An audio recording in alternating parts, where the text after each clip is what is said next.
My Nicholas was all boy. If there was a switch that he could turn on or something he could put in something, and even as a young child, he would always be running.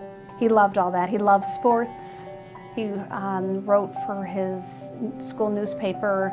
He knew every stat on every player and just had a vast mind for knowledge. I used to tell him it was useless knowledge. And he said, "Mom, the people in Vegas would pay for this."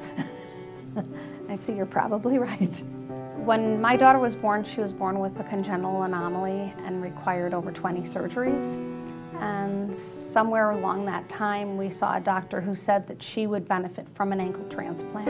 And so we went on the donor list, and while we were waiting for an ankle for Lindsay, my 17-year-old son was killed in a car accident. Since he and I had had the discussion of organ and tissue donation, partly because of his sister, I never thought that it would be a conversation that I would be needing to have, but about a year and a half later, there I was, approached by Gift of Hope, but I knew the answer because, I knew what Nick believed.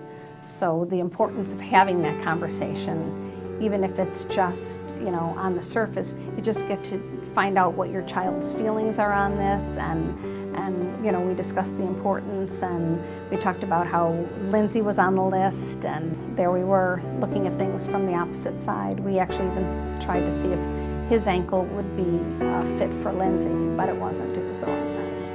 What's interesting about seeing organ donation from both sides is, I get to feel the heartache of the loss, and then with the same breath, I get to feel the joy of